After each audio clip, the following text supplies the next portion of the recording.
I believe the veil is thin, that our angel sisters are always nearby.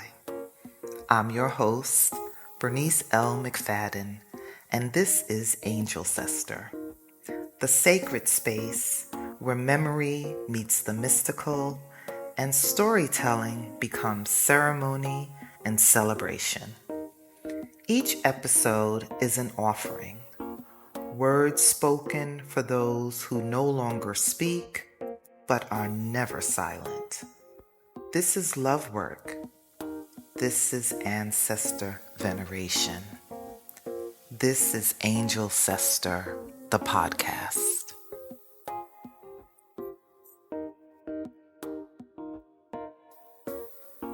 Angelcestor, the podcast, is a protected work. All stories, recordings, and materials shared here are the sole copyright of Bernice L. McFadden. Please don't reproduce or reuse anything you hear without written permission. Thank you for respecting the sacred nature of these stories. Welcome back to the Angelcestor podcast. Now listen, today is special. Not because it's the first episode, but because it's the first of a 3-part journey. We're taking deeper into the roots of this sacred thing we've been circling around since we launched the podcast a few months ago. If you've ever felt like you were protected, guided, or seen by someone who's no longer physically here, this one's for you. Bernice is with me today, author, seer, sacred storyteller, and the divine channel through which Angelcestor came into the world. And we're getting into it, where this concept came from, what it means, and how it might just change how you move through this life. So stay with us. Let's go.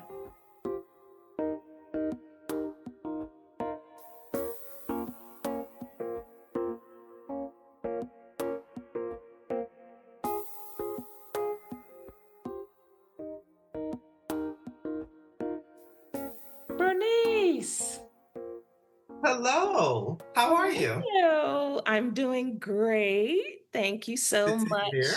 Yeah, I'm looking forward to this conversation. I myself want to know more about the origin story and how this all came about. So let's start at the beginning. Yeah. What were you wrestling with or sitting in when Angelcestor first revealed itself to you? So it was 2020. I was working on my memoir. I was in Brooklyn with my mother. My grandmother, who was alive at the time, she was in a nursing home, and that was a vulnerable population. We were losing a lot of people in nursing homes, so I was concerned about her, and concerned about my mother, and concerned about myself, concerned about the world. And I started thinking about legacy and the stories that have been passed down to me through the generations from my elders and people who had gone on to glory. And I thought, okay, I need to put all of this information that I have in one place. And that's how the memoir came about. So I was writing about ancestors, and that's what I was typing in my head as I was writing ancestors, and because that word kept coming up for me. When I went back to read through the pages that I'd written, I found that the word that I actually typed in was Angelcestor. And I was like, what word is that? And I work in the word program. And so when you misspell a word, there's a squiggly red line underneath that misspelled word.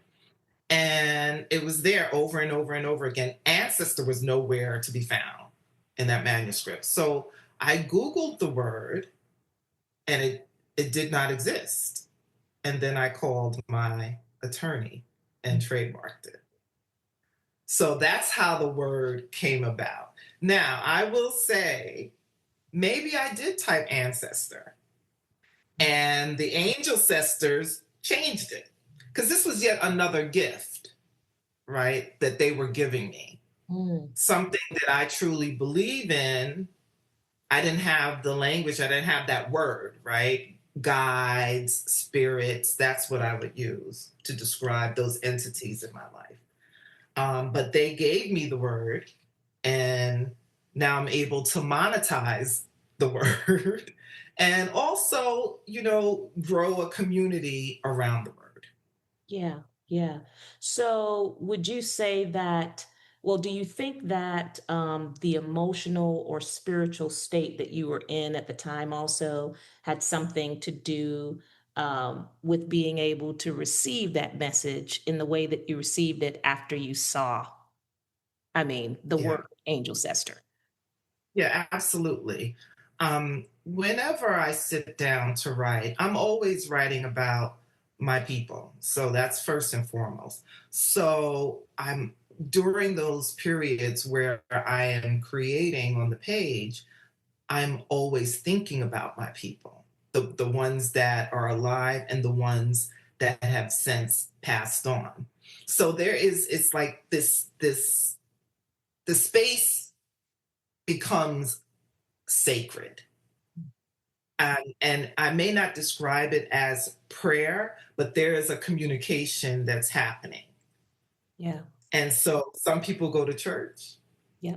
I sit down at the computer, and that's my church. That's where I worship.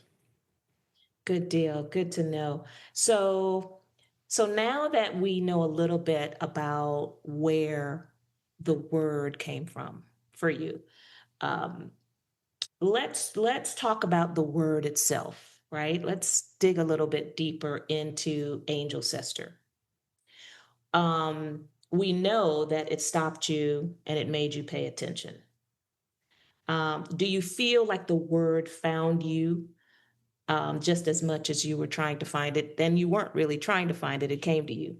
I think that's probably a redundant question, but I think what I'm trying to get to is sometimes there is gaps in language, right? And so it's like filling in what we didn't even know we needed words for. You know Mhm. what I'm Yeah, saying? yes. And so Yeah. tell me how you feel, and how you want others to feel too, as it relates to this particular word, because it seems like since you couldn't find it, and you trademarked it, it has some deeper meaning for you, for everybody in the world. hmm hmm So I think I lost the question. So the question is, um, you know, um, we're talking about the name itself, and basically, it wasn't really a question. It was more so the feeling that you want people to feel now that it Okay. has a name, right? Now that we know that it's important to you, you've trademarked it, you've been using it. How do you want people to feel? So this is more about the name and the feeling behind the name and what you want people to feel. I want people to be aware that their ancestors, their guides, their spirits, their angel sisters are all around them. They've always been around them. Energy doesn't die, it changes, right? And so I want people to understand that they always have those entities to call on. Mhm. I hope the idea of them being in proximity to them makes them feel protected, makes them feel loved. Oftentimes, we find ourselves in situations where we just feel hopeless, we feel alone. And I want people to know that there's always hope and that you're never, ever alone. All Yeah, you have to do is acknowledge them, is speak to them the yeah, way you would speak to any living person. Include them in family activities. Include them, yeah, in just your daily activities. yeah. Yeah. No, that's awesome. So it just triggered something in my mind about how our ancestors way, way back would speak to their ancestors, um, maybe in our current society, we're not doing, what our ancestors that are ancestors way, way back or have done, and really was normal to them to really just be calling on their ancestors, right? And so it's really great. So that brings me to the difference. Let's talk about the difference in the names, right? Let's talk about ancestor, the angel, and an Angelcestor. Can you, for people who are thinking about the word combined, let's talk a little bit about what ancestor is, right? For people. I mean, people should know, but Yeah. Well, but so what an ancestor is? An yeah, yeah. ancestor So is the basically, difference between an ancestor and an angel, and I think it's, from a definition perspective, people can search and they know from a definition what ancestor, angel, and angel mean. But I want to know, what's the difference between the ancestor angel and an Angelcestor, just to bring it home one more time, and then we'll move forward. okay. So, for my definition, an ancestor is a divine ancestor, right? Who is guiding and protecting the living. Okay. That's my definition. Now, it is a combination, obviously, of angel and ancestor. But Yes. when we think about angels, most of the time, an angel is considered a messenger of God.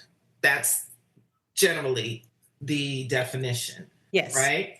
And an ancestor is a person from whom one is descended. Uh-huh.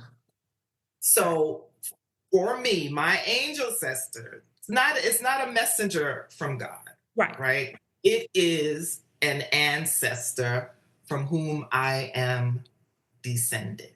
Uh-huh. Okay. Okay. No, great. I mean, that's a great way to, really um explain how you, the creator, the embodiment that this word came from, understands and wants people to know about what Angelcestor is. So thank you so much for that. So um I will ask you this: was there a specific person, and so was there a specific person, living, gone, who made you go, oh, I'm being guided right now once you found this word? Like, was there a thought around that? Was there a Okay, specific so person that came to you after you got the word, after it was, you knew, okay, gosh, this is good. This is Angelcestor. What did you think about your grandmother? I mean, who's either living or gone made you think, okay, this is good. I mean, I'm writing the book. Is this words come to me? Who was that person? Did you think about your mom? Did you think, because she's living? Did you think about your grandmother? mhm. How were you doing? um, What did you think in the moment? I was thinking about, so I'm writing my memoir and I'm writing about my great aunts who had gone on to glory. I'm writing about my paternal grandmother who I had a kind of complicated relationship with. And I was thinking a lot about her because she was a very private individual, and I was writing a lot of stuff about her that I'm sure she was clutching her pearls about because I had her diaries. So I was sharing some of that in the book. So she was certainly in the forefront of my mind, and my grandfather, all of those people. I was thinking about all of them. But like I said before, I'm always writing about my people and I'm always thinking about my people. So before I had the word, I was already I had already accepted the concept, Yeah. right? Yeah. And this goes all the way back to when I first started writing. Again, always writing about my people. So whenever I sit down to write, I always feel that I am surrounded by this very loving energy. Yeah. And again, understood the concept, but didn't have my own word to describe it. So, yeah, when I was writing my memoir, certainly my ancestors were forefront in my mind, and I guess they were like, well, let's give her a word for this. Yes, yes. So she's always thinking about us. She's always talking to us. So here you go. So Bernice, why, why now? Why are we, the book is out, the word is here. Why now? Like, why are you presenting Angelcestor to the world in the way that you are doing right now? We've got a podcast, we're on it right now, Angelcestor. We're working behind the scenes on things that are going to come up. Why do you think it's important now that Angelcestor be heard and that people know more about Angelcestor? I think that we are living in very difficult times, right? All around the globe. And people have their ways of worship. Mhm. And I think there are a lot of people who feel like their religions are failing them, Mm, mhm. right? Are not delivering what they promised.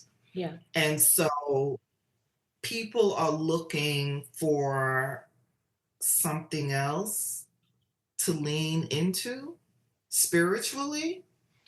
I know that I found myself in that place many, many years ago. So I think I didn't pick this time. They picked this time, Mm. right? So it I think that's one. That's And when one you say because they, and when you say they, Bernice, I mean the angel sisters picked it. I didn't pick this time, right, right. right? Oh, that's good. Um, and so also this is my 60th year on Earth. I think that's important. Not really clear how, but I'm waiting for the response to that. Mhm. And so I think it's those two main things, right? But especially just where we are in the world, these dark times. Um, if we return to the spirituality of our ancestors, the indigenous people, I think the world would look like a very different place. Um, from what I've been reading, I've learned that more and more people are believing in angels, Mhm. and that made me feel very happy that they're shifting their focus. Um, so yeah, I maybe this is going to be some sort of pivotal year. We're more than halfway through it. So maybe the answers will come before December 31st. I don't know. Yeah, no, this is good. This is good. Okay, so if we return, let's go back to the ancestral part. So if we return to our ancestry for guidance, Mhm. what are we really returning to? Like, what do you think we're really returning to? Oh, you know that the earth is so important. Nature is so important. We are a part of nature, Yeah. right? But we somehow, a group of people have been able to convince us that we are separate and apart from nature. Mm. Mhm. Anything we do to harm nature, we are harming ourselves. So I think it's so if we could come together and understand that one thing, I think it would make a lot of change. It could affect a lot of change. Um, I go out and I talk to the birds and I talk to the trees, and it makes me feel happy. When I go outside, where I find a patch of grass, I take my shoes off and I ground myself to the earth, and it makes me feel happy. And oftentimes I sleep better at night. Yeah. I think about like with and not trying to step on anybody's toes. You believe what you believe, but why does Christianity um, vilify and demonize the ancestors? You shouldn't talk to the dead. Why? And Why? that's a good question, Right? Bernie, Yes. Well, because because they have information. That's why they don't want you to talk to the dead. right, Except they're dead people. You can right, talk to the people that they deem worthy. right, right. So now this is a question probably a little to the, I don't know, it could be in the middle. Can you be religious and believe in angel sisters? Or is that like a departure? I Because think, I I think think there. Yes, a lot of people actually communicate with their ancestors, with their angel sisters who go to church. They do. Oh, they'll say, oh, you know what? I found a piece of jewelry I've been looking for forever, and I know my mother put that there for me to find because I could. You know, they are actually communicating with their ancestors. I think Christians ask that they don't pray to them.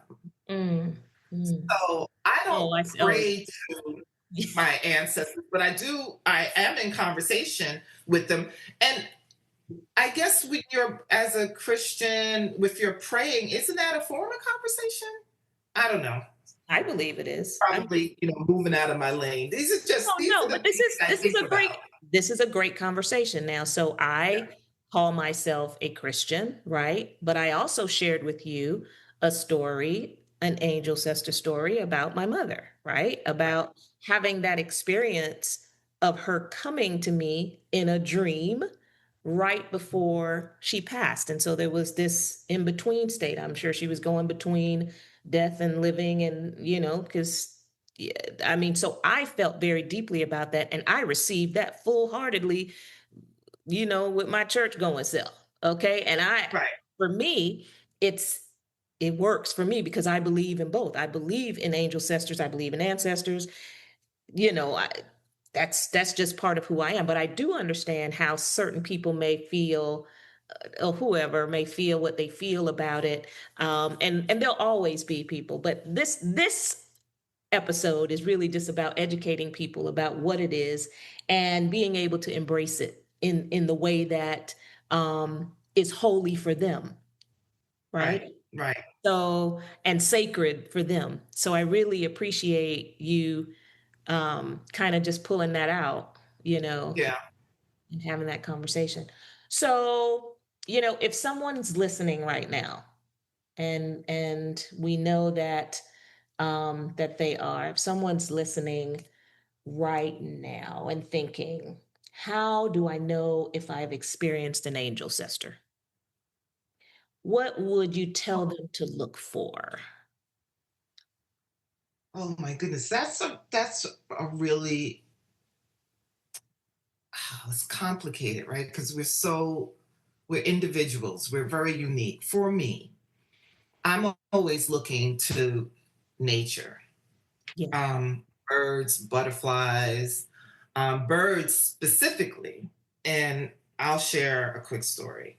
When my grandmother passed away in 2021, I was in New Orleans, was going to the supermarket.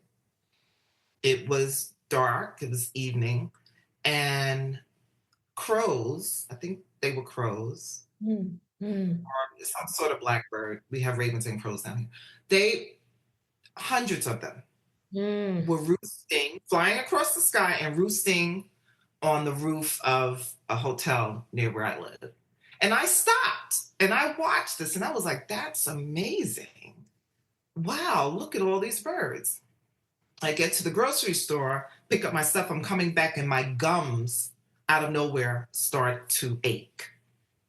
And I said, what is this? Now I'm thinking, am I having a stroke? Because this is supposed to be one of the signs you have like in your right, jawline. right, right. And I get home and, have a meal, I go to sleep, and about 12 o'clock, my phone rings and it's the nursing home to tell me my grandmother had passed away. Mm.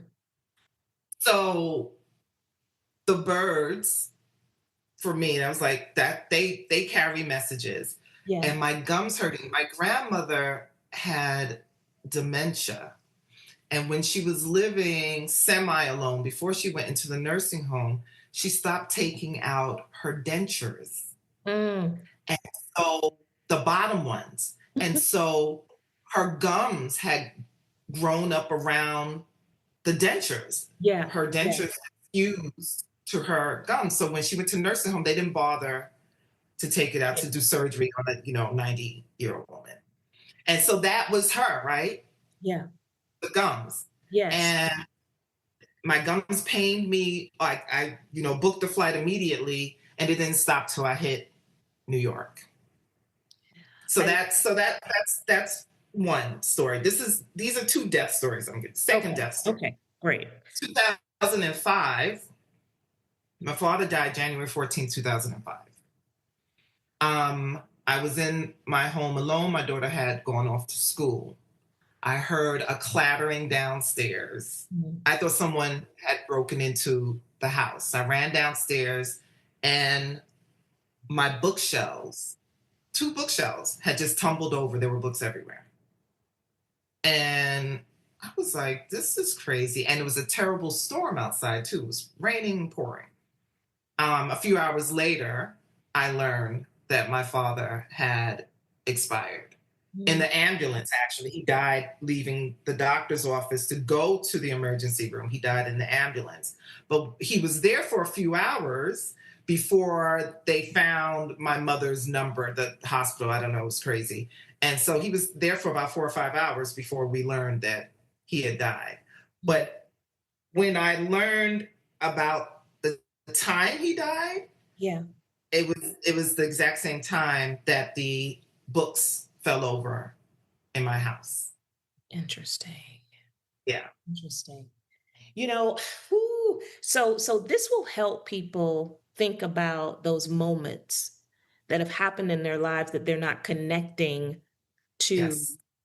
the things. And so Right. I think what will happen with this Angelcestor platform and this Angelcestor conversation is that they will now be able to link and maybe find some understanding of what that all means. I will share, like, one time. This is, I can't remember. I was looking for the photo. It happened on, it was Christmas Day. It was on Christmas Day. So I'm trying to position the time frame with mom's death and before, but I can't remember the year.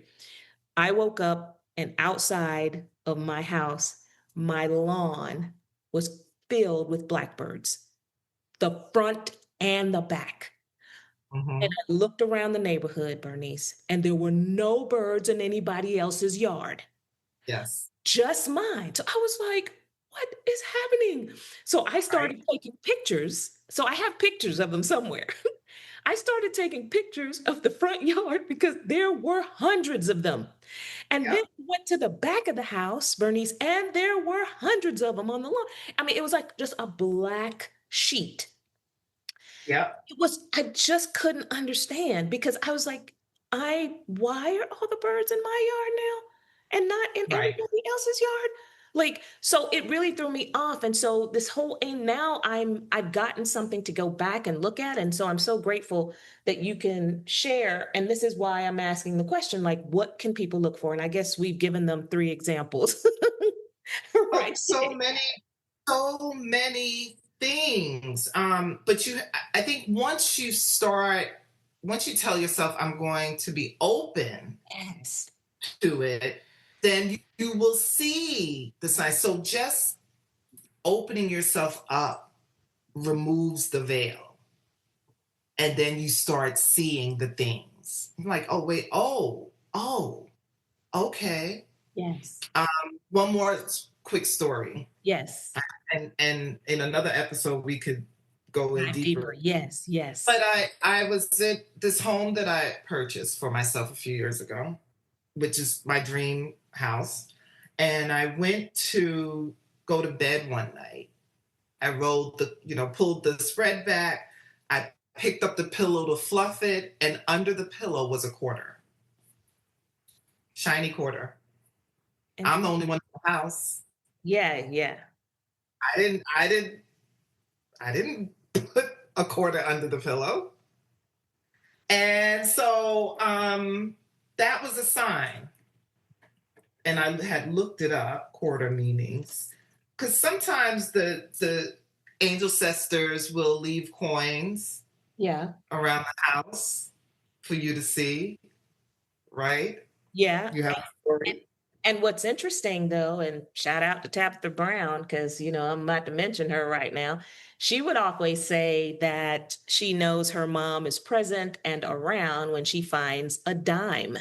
If I'm not See? correct, if I'm not mistaken, she talks about this dime, and every time she sees dimes everywhere, she knows that, her mother is close. And so that's another indication that, you can be Christian and still believe in angel sister as well. You know what I'm saying? So it's yeah, I love the story. Yeah, Symbolic meaning, it says here. Some believe finding a quarter is a sign that your guardian angels or spirit guides are trying to communicate with you. that's beautiful. That's It's beautiful. beautiful. Yeah, we're gonna have to find out more about the birds and all of that.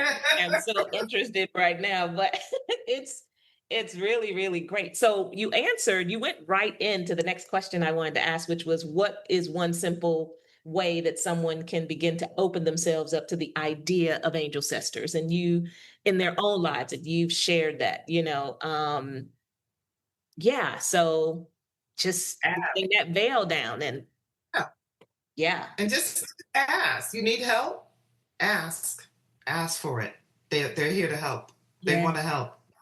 I just love that because as much as I miss my mom who passed about a year and a half ago, I mean, and I do miss her, I want to be in communication with her. I want to still, I just want her to know that I'm still pushing, I'm still You know, trying to do the things. And so having conversations with her, I don't, I love the idea that I could have an angel sister and still be in communication with her. yes. So, so what's one thing you also hope that listeners carry um, with them after this conversation? Now, this is just part one of three. We're gonna go deeper. We're gonna figure out what we need to talk about because there's a whole lot more to go into. But what's one thing you hope listeners carry with them after this conversation today about the origin story? About the origin story. Yeah. Let me Like, what's one see. truth you want someone One to truth. whisper to themselves after this episode? Like what they've heard, what they've learned. What do you want them Oh, to say to themselves? that all. I think that all things are possible. Mm. I really feel that way. That all things are possible, and that just be aware that not only do you have your angel sisters around you, right? But we carry up to 12 generations of DNA in Mm. our blood. Mhm, mhm. So not only are they around you, they're inside of you, right? Yeah, They're pumping through your veins. They're helping your heart beat. So yeah, this thing that we call intuition, mhm. right? That's also your people Yeah, yeah, speaking to you. So I would encourage people to always listen to that inner voice. yeah, Your intuition will never ever lead you wrong. Pay attention to it. Pay attention to how your body feels in certain places and spaces. Pay attention to that and heed it, whatever it is. yeah. And as we close today, there'll still be people who will listen to this podcast and still be unsure, um, in That's some okay. way, you know, about it. And it's like a constant education and evolution of how angel cesters will play out. So I'm excited to prep for the next episode, um, where we'll dive a little deeper. Not quite sure what direction we're going to go in, but I hope people chime in because yeah, this is how we're gonna inform people and keep them engaged as we go ahead and build this whole angel cester concept out and share with people in the community and the world the importance of just that whole staying close and to their ancestors and not letting people go after they've gone on. So okay, any last words? No, thank you Okay. for the engagement and the conversation. And I'm looking forward to part two. Yeah, yeah. Well, whew, that was rich. This is just part one, everyone. We've got more coming. So if you're feeling this, go ahead and hit subscribe, follow, tell somebody, please. Share it with the person who's been talking about dreams, timing, or feeling their people show up in ways they can't explain. This isn't spooky. This is sacred, people. And we're going to keep peeling back the layers. So, Bernice, thank you. And we'll see you in the Thank next episode.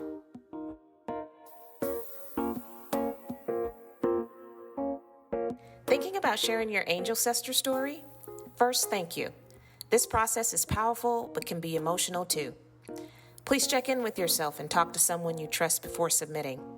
Now, a few things to know. Your story is anonymous unless you give us permission to use your name. We record most stories, but not all of them are aired. Our duty is to the listener and to the craft of telling their angel ancestor story. This isn't about just being heard, it's about being of service. Think of yourself as an angel ancestor in training. Are you ready to submit? If you are, visit bernicelmcfadden.com/angelcestor. And above all, take care of your spirit. Another name remembered, another life honored. Thank you for listening to Angelcestor. If something here stirred you, carry it, share it, speak it, subscribe to it. And if you've got a story to tell about the ones still walking with you, come through by submitting your story. I'm Bernice McFadden. Until next time, stay in the story.